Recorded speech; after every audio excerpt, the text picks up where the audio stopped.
Hi, everyone. I'm Elora. This is my dad, John. We came from Bali today to speak with you all. And that's where I grew up. I grew up in Bali. Then I moved to the US. I worked for a while in fashion in New York City, which is very exciting and rewarding. But I felt like I needed to find a way to make a difference. So 2 years ago, I returned to Bali to work with my dad. And so today we've come here to tell you a story about what we've been up to there. I came to Hong Kong in 1975, probably before many of you were even conceived. And I found it very busy, very noisy, very commercial. So I kept on going. I went to another small island called Bali. And I've been there ever since. I visited Hong Kong a few times, but I really like Bali. And what Bali is really all about is seeds. You have to plant a seed, if you want something to grow. And these are bamboo seedlings. They're really small, about the size of a chopstick. And I planted one in front of my house, and only 5 years later it had turned into this.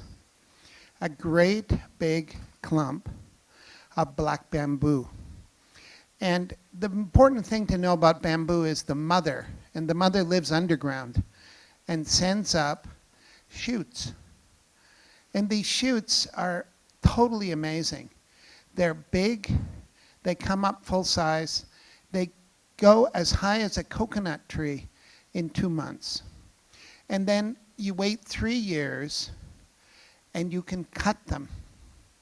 And once you cut them, they're ready to use. They're ready to build things out of. But before you do that, you have to get them to the market. You can imagine trying to drive this truck through Central. In fact, we bring them out of the mountain in the middle of the night when the police are sleeping.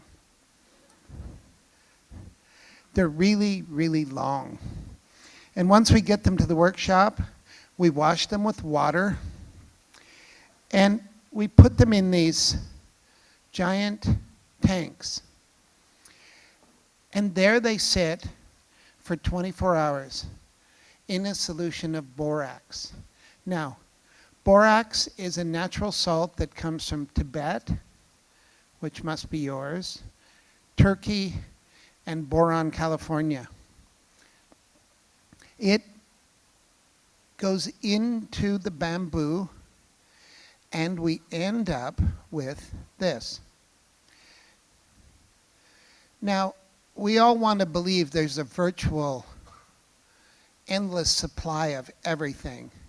But we all know in our hearts that there really isn't. There isn't enough for everyone. But this is something that is a permanent, sustainable material. We're going to show you all the things it does. But all you have to do is plant some seedlings. And in a short 8 years, you can start building your apartment. So we've learned an awful lot about bamboo. We've broken it in the lab, we've tortured it, we've twisted it, we've burned it, and now we have all the engineering information so we can start building something that's completely new. Bamboo has been around forever. We probably were living in it shortly after we came out of the trees. And you've all seen it. You can still see it in very rural places. In fact, they even did cool stuff with it. This is from 1930 in Java. It's a great big bamboo bridge. Unfortunately, all we have left of these amazing things that were done is the photos. It's very sad. And it's all this guy's fault. This is a powder post beetle. He has very nasty habits. And I read recently in National Geographic that when he eats things, what comes out of the tail end of him is pure methane, which you know is ruining the world. And he has eaten every bamboo building ever made. Nasty little guy. But the borax changes everything forever. The little guy comes and takes a bite out of the borax bamboo. He gets terminal diarrhea, and he doesn't come back. Sort of like a tourist in Mexico.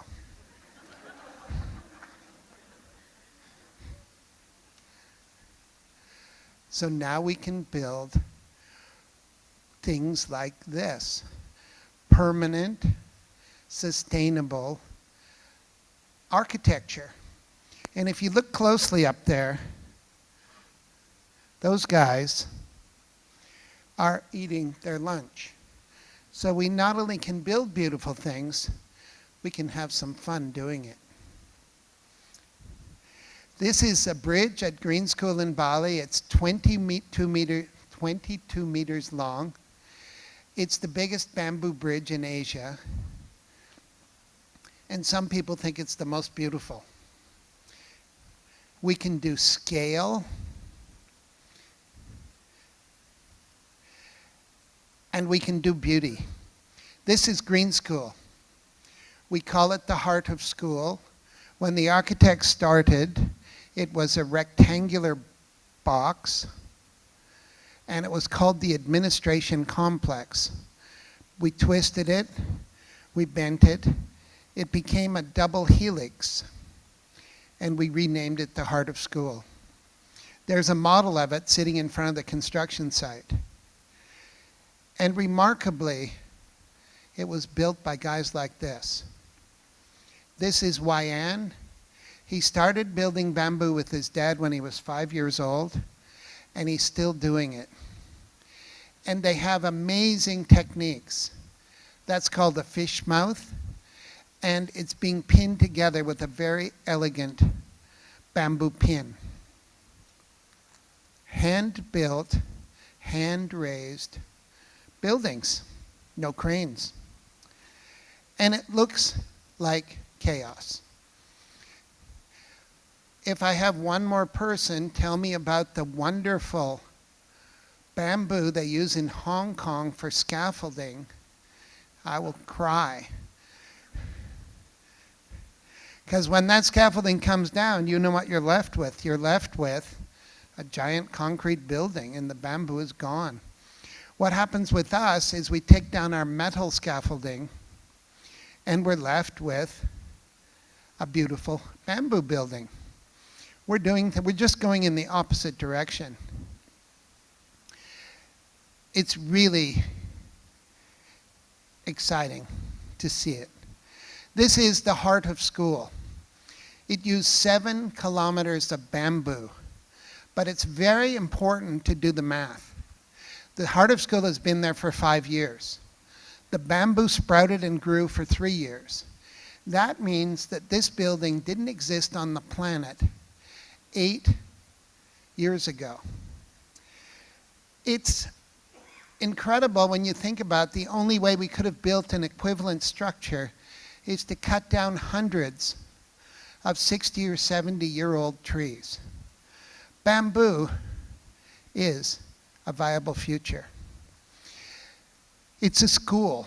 It's called Green School. It's in Bali. And it's providing a green education for almost 300 kids, from kindergarten to high school. Our first graduates come out this year, and they're coming from 45 countries around the world, and 10% of them are local Balinese kids. And they are, as you know, the future. And with that, I'm going to pass the clicker to the future of bamboo, Elora.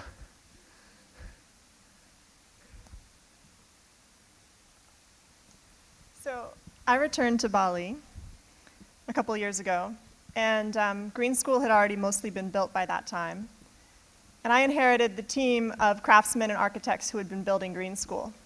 I founded a new company. It's called Ibuku. In Indonesian, Ibu means mother, and Ku means mine, so Ibuku is like my mother, your mother, Mother Earth. And we are a design and construction team. The way that we start is first we just sit on the land where we're going to build. Then we draw a bit. And then we start the design process in real 3D. We build our architectural models out of the same material that we'll use to build the house. And these models are where the structural design work actually happens. And some engineering.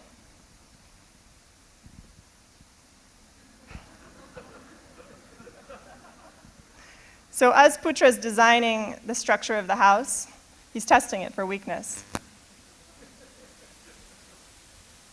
And we also replicate that model in a 3D line in the computer. And we're talking about curved lines here, so those of you that work in the computer might know a bit about that. Curving 3D lines, replicating every single bamboo stick in the model. And this is all just for the engineer to study and confirm. We don't use this for construction at all. Every single pole that we'll build is shown in this CAD. And once the engineers are happy, we give that model back to the craftsman. We tried to give them drawings, but that didn't work very well. They spread them out and took a nap on them at lunch break. So we don't design in the computer. We don't make blueprints for builders. We don't make models for clients. We work backwards. We're designing in 3D. So here is a tiny handmade bamboo ruler. And the workers use that to measure every pole in the model. Then to prepare the material, they go and they choose the poles of bamboo that are curving in just the right way to replicate the model. And you're talking about completely unique, tapering, curved bamboo poles that grew in a forest. And I'm not an architect, but from what I understand from conventional architecture, this is pretty much their worst nightmare. And you can see the base that we're working on here is a replica of the contour of the slope, the natural contour. So we're also working from foundation points on a slope, not on a flat piece of land. And on site, the model rules. And the house goes up really fast. We're not talking cranes here. This is just skilled workers. Within 4 months, it can look like this, rain or shine. And every step of construction is watched over by the architects and engineers. They're on site every day, refining and adjusting. When we're talking in curves, there's a lot that you just can't plan in advance. And the house is entirely handmade. We use small handheld tools. This is one of our main tools here. I think this tool has a very low carbon footprint. It's mostly powered by rice. And he's whittling a peg. And we also have bigger tools, but they're usually hand carried around the site. And then there's a bamboo pole there that they're using to carry it around. And it's one of the few construction sites in the world where you have to take your shoes off to enter. The craftsman is hammering one of those pins he carved into the floor, and that's one of 1,000 pins. And these are our foundation diggers. They're low-impact, rice-fueled excavators. And they also prefer to work barefoot here on the slope by the edge of the river. If you came to our construction site, you might actually think that we were in the midst of an archaeological dig. We build light on the land. We don't disturb it. There's no bulldozers. There's no cranes. We even take the dirt out of the holes and up away from the site. And we build some of the most delicate structures in the world. The rebar comes up from the foundations through a hole that we've drilled in the river stone. The rebar goes up into the bamboo, which is hollow. We cut a hole in the bamboo, and we pour in 50 centimeters of cement. So that becomes a really strong footing for an extremely flexible structure. And it also leaves a really tiny footprint on the land. Now, we managed to convince the roof shinglers to wear harnesses. And one day there was an earthquake at the office, and they're the first the first guys I thought of. But they were actually quite undisturbed up there on top of the flexible structure of the roof. And these are guys who climb coconut trees, also barefoot, of course. And we really don't like cutting down trees, so we designed the curve of this roof to fit perfectly among them. It's nestled right in there. And if you look under a house after 6 months of construction, you'll see little plants still alive. They survived. Now, imagine waking up at sunrise in a bamboo house like this. You enter the house on the 4th floor, and if you look through the hole in the floor, you'll see this. You're inside of a tower, and these are 14-meter bamboo poles that are holding up a roof in a 4-story structure. You feel connected with nature in these homes. That's what people say about them. And we also have clients. These homes are built for people. And we'd promised the owner of this house a TV room in the living room. But we couldn't bear to build walls, so we just built a really big basket and put the TV in that. And this is the master bedroom. The client was into what we were talking about by that point. She didn't want too many walls or windows. She asked us to keep it open, so we built her an air-conditioned bed. And other people like air-conditioned rooms, so we do that as well. This is glassed in. And we're mostly inspired by nature, but we're also inspired by culture. This is our version of a Chinese moon door. It's got a center pivot, spinning glass panel. And this is a spinning egg door. It's set between 2 baskets. That's the powder room, and that's the pantry. And this is the kind of thing that we come up with on site. We spend time inside that structure as the structure is going up, and we think of what we're going to do next. So each of the 7 homes at Green Village so far are completely unique, and we custom design the interiors. Now, can you imagine trying to buy the right furniture for this kind of house? A lot of people were having a hard time with this, so we ended up designing and building custom furniture for them as well. And this is the experience of being on the edge of the river valley, among the bamboo, in a house made in Bali. I wish I lived there. Oh, I do live there. So here we are. 2 spaceships landed on the side of the river. And if you look closely there, you'll see a swimming pool, because people must have their comforts. And again, we were torn, as we often are. Do we put a concrete swimming pool between the spaceships? And we decided not to. So I had an idea, which usually ends in tears. I thought, let's build the world's first bamboo swimming pool. And the engineers came and told me how much it couldn't happen, and the architects came and said they wouldn't work on it. And I felt very frustrated and almost went for the concrete. And then we had an idea, another idea. Let's let the Balinese craftsmen build the pool. So we just built it. And I had a friend staying in one of the spaceships, and he said, John, there was a really big noise last night. And I thought, oh.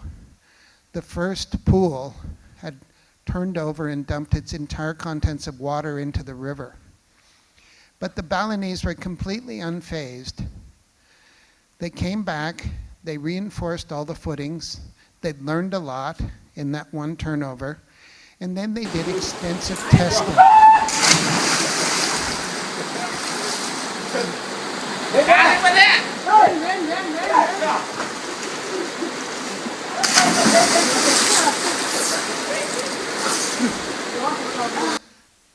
These are the guys that built the pool. And we went on and we finished the pool. And the next little problem came when the owner and his wife arrived. They both jumped in, and there was a problem. His wife couldn't get out. Now that creates a lot of possibilities in life, but it's right beside the house, so you can't just leave her there. So I got another call saying this time it wasn't it fell in the river, it's the wife can't get out. So I went back and we built steps.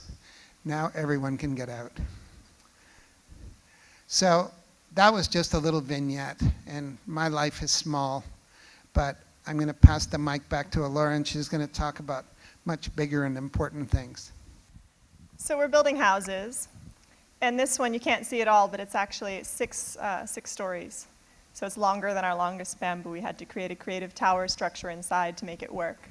And it belongs to our beloved client who had actually previously bought a house at Green Village, and during construction he decided that he wanted an even bigger one. So this is his second home.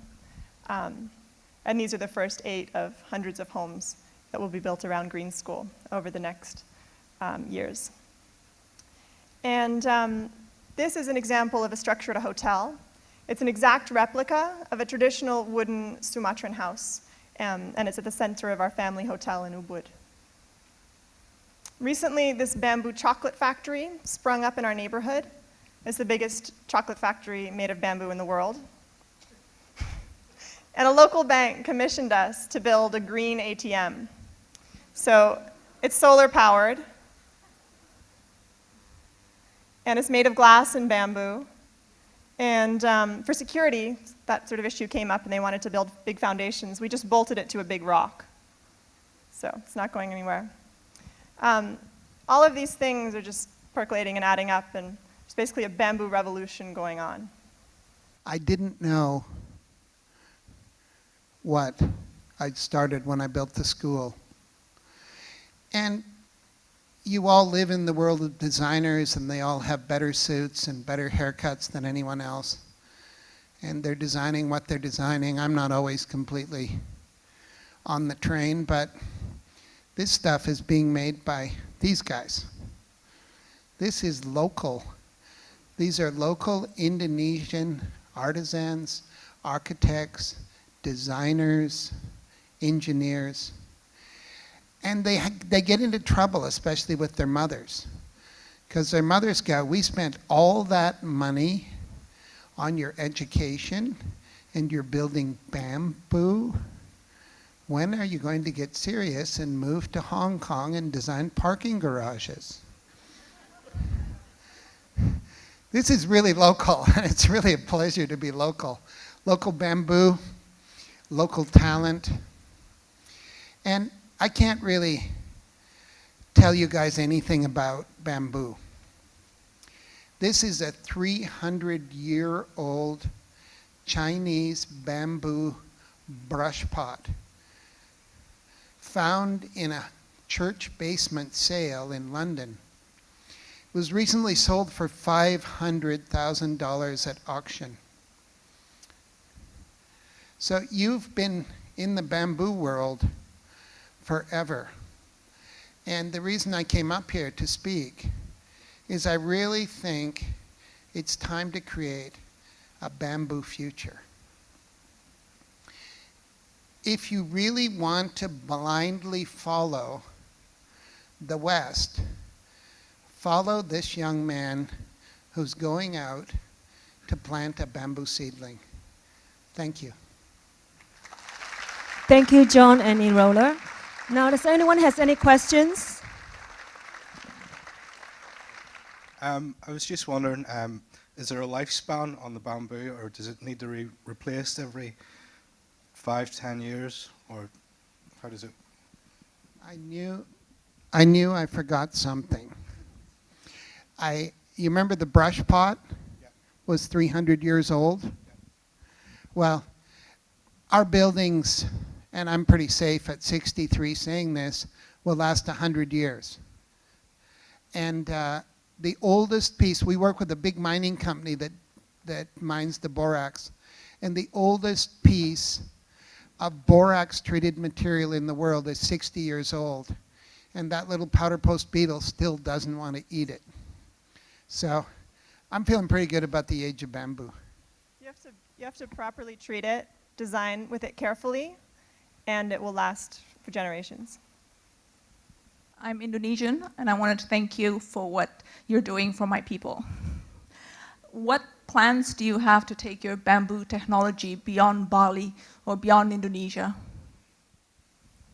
There's a big possibility for bamboo everywhere in Asia, and we're just starting small in Bali. We're really lucky there to have the craftsmen that we have, and it's letting us grow at a really kind of accelerated pace and innovate. So we're focusing on Bali for the moment, and we're focusing on this sort of glamorous luxury product, because I also feel like if you're going to make something luxurious and kind of unnecessary, then you should do it out of something that's kind of free. Right? Bamboo, in a way, is free. We're not using resources to create it. So yeah, we're starting at home, and then it has huge possibilities to spread across Asia. I don't want to create a political incident, but I did worry about the fact that when the Chinese find out that they're not #1 in bamboo, I don't want any warships circling Bali. But we are starting something called Bamboo U, as in Bamboo University, so that young designers and old designers from all professions can come and learn about what we're doing. Because Indonesia truly is the bamboo building center of the world now. I wanted to thank you. I visited your school last summer. I was very impressed. Bravo. And I wanted to know what is the resistance of bamboo to fire. I'm really happy you're asking these good questions, because we always forget things. 2 young men with a lot of money and a lot of dreams about building bamboo spent $300,000 getting bamboo into the Hawaiian building code. And it tested to the same level as timber frame, as timber, in terms of fire. We were building the school, and there's always a thought of liability and all those children. So we just did a simple thing. We didn't put walls. So the problem in fire is that people can't get out. So God's forbid a bamboo building catch fire at the school. But no matter what way you run, you survive. Any application in colder weathers that it's possible that you've been thinking of? I often have Russians asking this same question. We can absolutely build bamboo anywhere in the world. And it's just a matter of doing earth walls and triple glazed windows and putting it on the land facing the right direction so it gets the sun. But the actual structure would be inside the building. And I'm dying to try that theory. Thank you, Mr. John Hardy and Ms. Elora Hardy.